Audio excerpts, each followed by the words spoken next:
Hi everyone, Anthony Fantano here, internet's busiest music nerd, and it's time for a review of the new G-Eazy album, When It's Dark Out. Hip-hop has long been a genre based heavily on personality, character, charisma, personal stories, glitz and glamour, as well as hardship. But what happens when you have a rapper, an MC, who has little to no personality?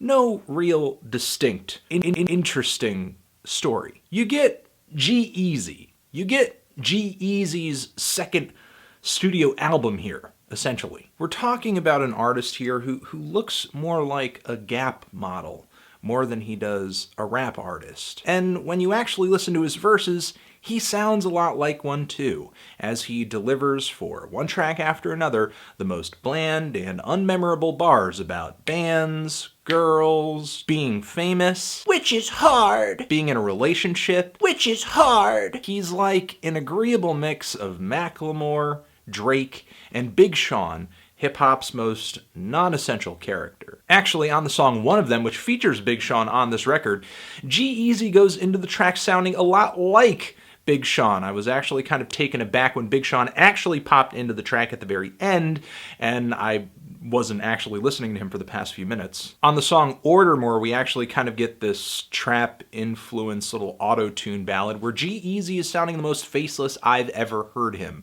There's absolutely nothing about this track that makes me think that this song came from him. I would have never guessed in a million years that I was listening to a G-Eazy song.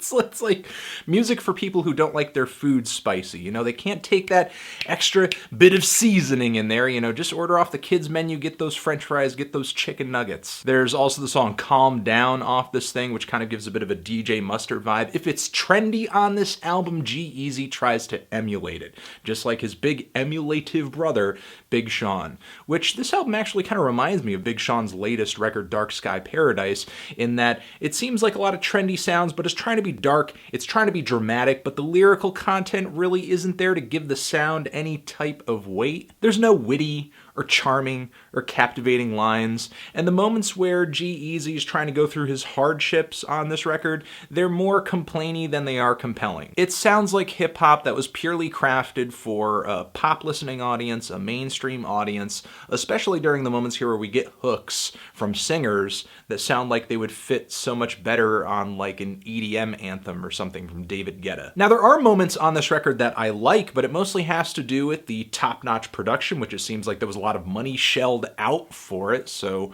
kind of a waste of a bunch of pretty decent instrumentals here.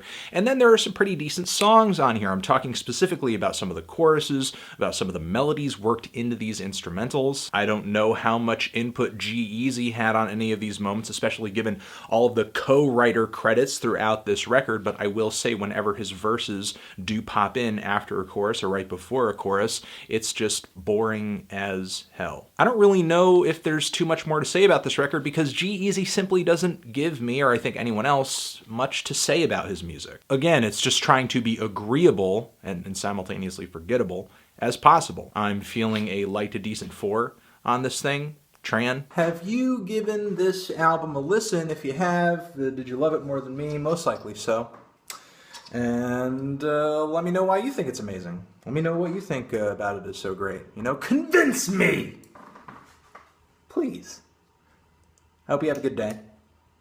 And I hope you're healthy, doing well. Anthony Fantano, G-Eazy forever.